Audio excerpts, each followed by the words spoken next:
Bagaimana cara kalian menjawab jika ada sebuah pertanyaan, inovasi apa yang memberikan dampak besar pada manusia? Tentu banyak pilihan jawaban. Apakah api karena bisa membuat makanan menjadi lebih lezat, serta selalu menjaga kita dari serangga dan kegelapan? Ataukah kalian akan mengatakan roda? Karena dengan ditemukannya benda berbentuk lingkaran ini mendorong manusia untuk menciptakan alat transportasi seperti mobil dan kereta, memungkinkan perjalanan jarak jauh dengan waktu yang cepat. Kedua pilihan itu tentu adalah jawaban yang benar. Sepanjang waktu, kita terus memikirkan penemuan apa yang memiliki pengaruh besar terhadap kehidupan manusia, sampai kita terlupa terhadap salah satu penemuan, yaitu uang. Uang adalah sebuah ide yang bersifat keyakinan. Uang juga sebuah ilusi bagi mereka yang menggunakannya, karena kita sendiri yang menghendaki nilai di dalamnya. Bagaimanapun, sebelum terciptanya uang, manusia menggunakan pertukaran barang untuk melakukan transaksi secara langsung atau yang biasa dikenal dengan sistem barter.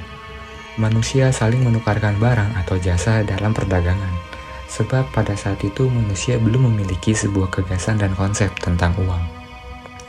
Jika gue seorang nelayan dan membutuhkan sepasang sepatu, gue akan merelakan 10 ikan, kemudian transaksi disetujui.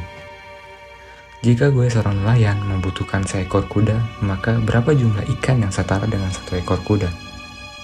Dalam prakteknya, pertukaran ini memiliki permasalahan umum pada sistem barter, karena tidak semua orang membutuhkan barang yang kamu miliki, dan juga mereka merasa barang yang akan ditukarkan tidak senilai dengan barang yang kita miliki.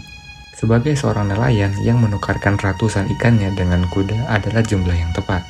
Namun, bagaimanapun pemilik kuda merasa bahwa seekor kuda tidak senilai dengan ratusan ikan yang ditawarkan sang nelayan.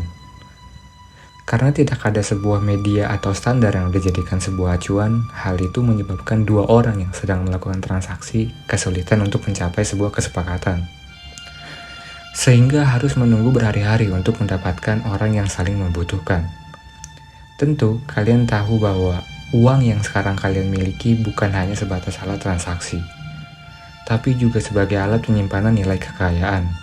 Kita juga bisa menghimpun jumlah uang yang sangat banyak, sehingga kita bisa terus bertahan hidup dengan mudah berdasarkan jumlah uang yang kita miliki. Sebelum ditemukannya uang, orang-orang sulit untuk mempertahankan nilai kekayaannya, seperti contoh para petani jagung. Petani jagung hanya bisa melakukan transaksi barter ketika musim panen tiba. Namun, bagaimana setelah musim panen tiba tapi hanya sedikit orang yang membutuhkan jagung? Sehingga petani jagung hanya bisa memenuhi sedikit kebutuhannya untuk bertahan hidup. Belum lagi jagung hanya bisa bertahan selama 30 hari setelah masa panen, dan akhirnya jagung mengalami kondisi tidak layak konsumsi. Tidak ada cara bagi petani jagung untuk mempertahankan keberlangsungan hidupnya sepanjang tahun, jika kesulitan ini terus terjadi sepanjang masa panen. Di hari ini, ketika kita ingin membangun sebuah bisnis, kita akan menciptakan sebuah kelompok kecil dan memberikan sebuah penawaran yang menarik kepada mereka, seperti sebuah gaji dan royalti. Sebelum ditemukannya uang, tidak ada yang berharga selain sebuah barang dan jasa. Ketika kita memiliki sesuatu yang sangat diinginkan oleh orang lain, apapun itu akan menjadi sebuah nilai yang sangat tinggi. Seperti halnya senjata, kulit hewan, dan garam. Sejak manusia sadar bahwa barang tersebut adalah barang yang paling berguna, manusia mulai membelinya, meskipun barang tersebut tidak digunakan untuk hari ini, dan mungkin akan dijual kembali. Dan dari sini, terciptalah sebuah komoditas. Manusia akan senang ketika barangnya akan ditukarkan oleh sesuatu yang berharga, karena barang tersebut memiliki banyak kegunaan dan sulit untuk didapatkan. Sebaliknya, manusia yang memiliki barang berharga akan sangat mudah ditukarkan dengan barang yang dibutuhkan, karena semua orang menginginkan barang tersebut. Dari sini, manusia menemukan sebuah metode transaksi yang jauh lebih baik. Daripada mereka melakukan transaksi pertukaran seperti barang atau jasa yang dilakukan sebelumnya, kenapa tidak menjadikan barang yang paling dibutuhkan manusia ini sebagai komoditas utama? Mereka tahu bahwa orang menginginkan senjata, kulit hewan, dan garam. Meskipun tidak akan mereka gunakan saat itu, mereka bisa menukarkannya dengan barang atau jasa lainnya, karena semua orang menginginkannya. Lalu orang yang memiliki barang berharga ini bisa dikatakan sedang menghimpun sebuah nilai kekayaan. Ide ini sangat memudahkan manusia untuk memiliki kebebasan dalam melakukan sebuah transaksi. Mereka dengan mudahnya mendapatkan sesuatu dengan cara menukarkan barang yang dianggap berharga oleh masyarakat setempat. Setelah itu, dunia perlahan bergerak dari yang awalnya menggunakan sistem transaksi barter menjadi sistem transaksi uang. Namun, setelah berjalannya sistem transaksi uang ini ditemukan sebuah masalah. Mereka merasa bahwa uang yang berharga ini harus lebih berharga dari apapun. Jika uang ini dimiliki oleh semua orang, maka orang tidak lagi akan membutuhkan uang. Semakin banyak ketersediaan sebuah barang, semakin rendah nilai terhadap barang. Itu adalah sebuah konsep dasar ekonomi. Ketika sesuatu mudah didapat, bukankah itu menjadi tidak berharga? Seperti garam dan kerang yang pernah menjadi mata uang. Orang berlomba untuk mengumpulkan kerang dan garam di sekitar laut. Mereka berharap dengan dikumpulkannya barang dan kerang bisa dengan mudah ditukarkan dengan barang yang ia inginkan. Hingga akhirnya setiap manusia memiliki garam dan kerang, dan kemudian manusia tidak lagi memandang berharga sebuah mata uang garam dan kerang. Ketika tiba di tahun 770 sebelum Masehi, diciptakan sebuah mata uang logam pertama kali di wilayah Asia. Di wilayah sana banyak pengrajin alat rumah tangga maupun senjata untuk memburu hewan. Banyak alat kerajinan yang menggunakan bahan dasar seperti tembaga dan perunggu. Kemudian para petinggi di sana membuat semacam alat transaksi yang mempermudah masyarakat ketika sedang membutuhkan barang. Mereka membuat benda kecil berbahan perunggu atau yang biasa kita kenal sebagai koin. Dan akhirnya manusia kembali menemukan sebuah mata uang yang berharga, yaitu koin. Sebuah benda kecil yang mudah dibawa kemana-mana. Kita tidak lagi pergi ke tepi laut hanya untuk mencari kerang dan garam. Ini berbeda. Untuk mendapatkan perunggu harus melewati proses yang panjang, seperti mencari batu granit untuk mendapatkan mineral kasiterit. Kemudian dioksidasi sehingga didapat sebuah timah. Setelah itu dituangkan di dalam sebuah cawan atau cetakan dalam suhu yang tinggi. Barulah didapat sebuah perunggu. Untuk saat itu uang belum menjadi sebuah yang ilusi.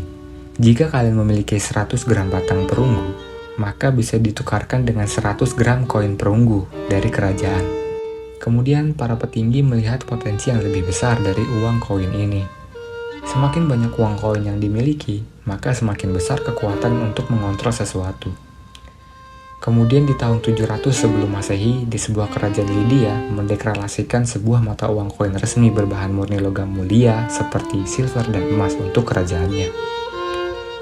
Masyarakat di sana bisa mengenali sebuah nilai pada mata uang bukan dari jumlah dan berat lagi, tapi dari gambar atau tulisan di atas sebuah koin.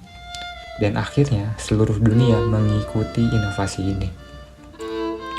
Semua raja menginginkan uang yang banyak dan sadar bahwa untuk menghasilkan uang koin ini dibutuhkan logam mulia dalam jumlah yang besar. Dan para raja akhirnya merubah uang koin yang sebelumnya murni menggunakan bahan dasar logam mulia seperti silver dan emas.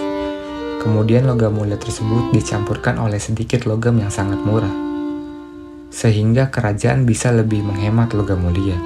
Hal ini berlangsung cukup lama, dan hingga tibalah sebuah mata uang koin berbahan logam yang sangat murah dengan gambar sebuah wajah dan tulisan. Disinilah ilusi uang pertama kali dimulai. Semua orang tahu bahwa jumlah emas dan silver sangat terbatas di bumi ini. Sang raja berpikir bahwa lebih baik logam mulia dipergunakan sebagai cadangan keuangan sebuah kerajaan, daripada dijadikan sebagai mata uang yang beredar di mana-mana. Dan kini uang tidak lagi dinilai berdasarkan bahan logam yang digunakan. Uang dinilai berdasarkan aturan yang dikelola oleh sebuah kerajaan. Satu keping logam murahan bertuliskan 100 gram emas, ini bernilai sama dengan 100 gram batang emas murni. Ketika perdagangan sudah berkembang luas menjadi perdagangan internasional, para raja kesulitan untuk membawa mata uang logam yang sangat berat, karena diperlukannya kotak kayu yang bertumpuk-tumpuk untuk membawa uang koin yang nantinya akan dibelanjakan. Kemudian hadir inovasi mata uang baru berupa sertifikat seperti IOU yang distempel oleh raja secara langsung. Penggunaan sertifikat kertas ini booming di pasar internasional.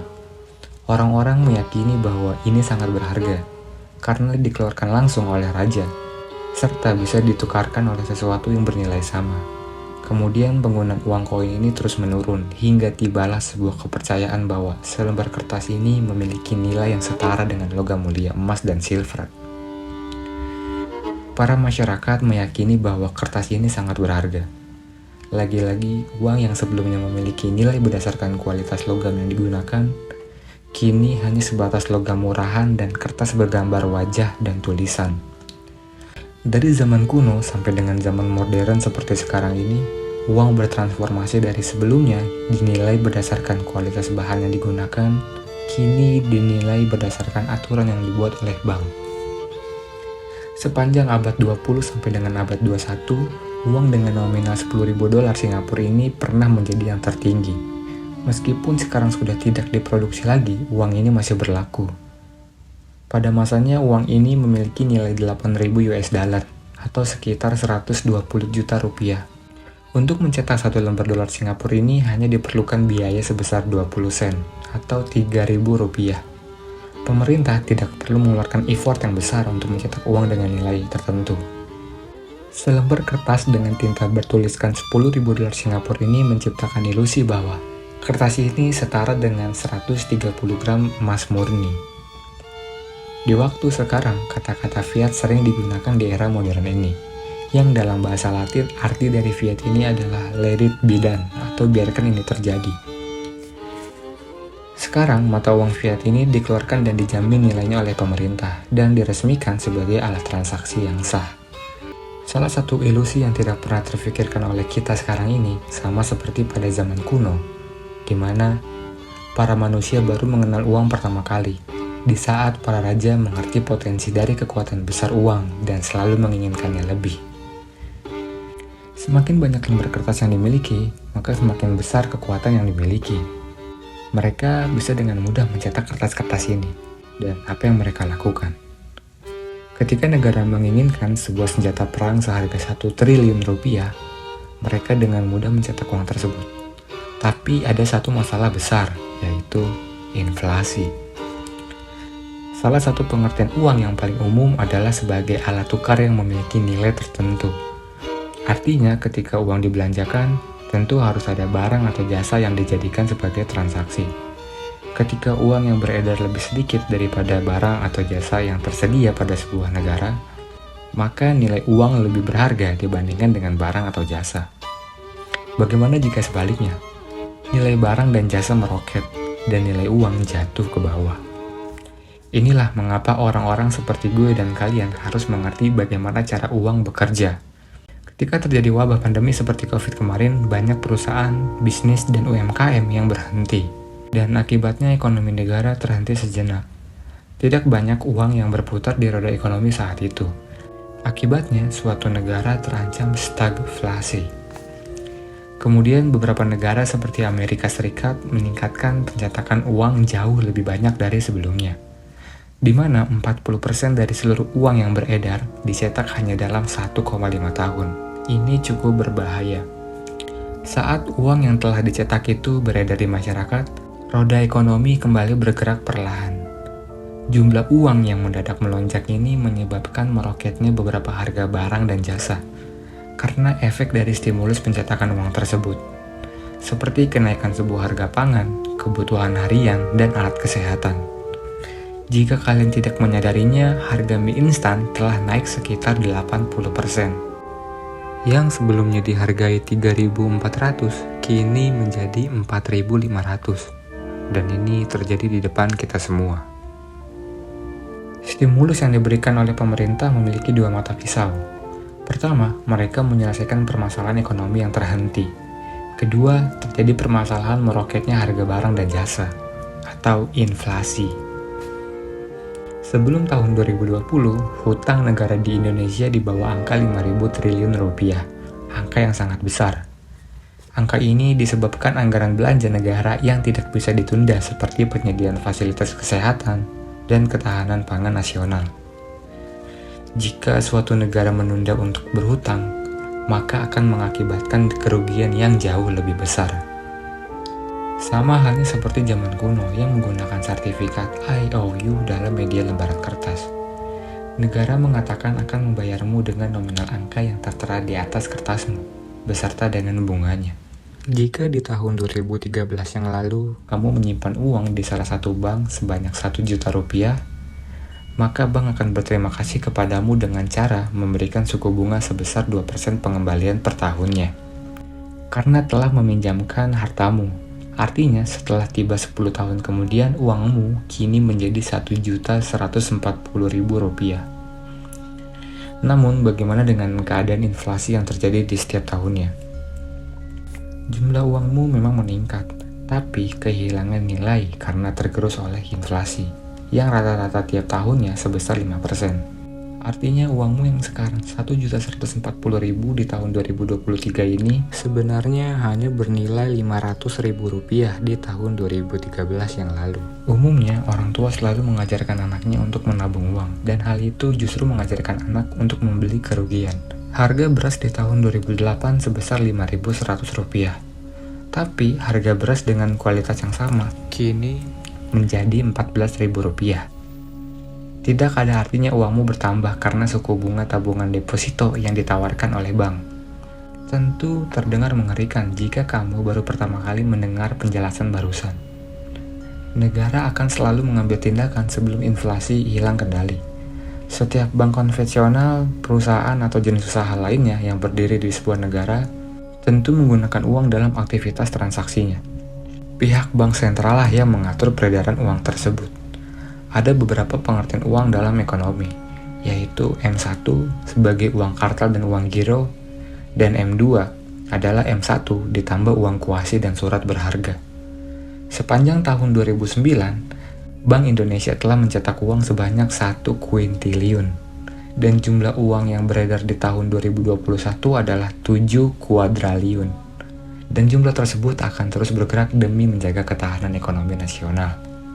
Ketika bank memiliki jumlah uang yang banyak, mereka bisa meminjamkan uangnya kepada orang-orang dan mendapatkan keuntungan dari bunga yang dibayar oleh orang tersebut, dan kemudian memberikan dampak pada pertumbuhan ekonomi negara. Tentu hal ini menyebabkan bertambahnya jumlah uang yang beredar dan melemahkan nilai rupiah di setiap waktunya. Kenyataannya bahwa uang adalah ilusi, dan kita harus tersadar. Dengan begitu, kita bisa menemukan perspektif baru dalam cara menggunakan uang. Semua ini adalah permainan yang tidak pernah usai. Uang tidak pernah memberikan nilai pada dirinya sendiri, tapi manusialah yang memberikan nilai pada uang tersebut. Daripada kalian mengumpulkan uang seumur hidup, lebih baik menukarkan sebagian uang kalian dengan aset yang bisa mengurangi dampak buruk yang disebabkan inflasi. Ini bukan tentang bagaimana cara menang dalam sebuah permainan, tapi bagaimana cara kita bisa bertahan dalam sebuah permainan. Selama uang dicetak setiap waktu, uang yang kalian simpan akan terus turun nilainya. Di saat yang sama, aset akan berusaha untuk mempertahankan nilainya. Seperti halnya emas, properti, pasar saham, dan mungkin pasar kripto. Saat uang dicetak tanpa batas tertentu, menyebabkan jarak antara kelas ekonomi bawah dan ekonomi atas semakin meluas. Lalu, kapan sebuah negara berhenti mencetak uang? Hanya waktu yang bisa menjelaskan.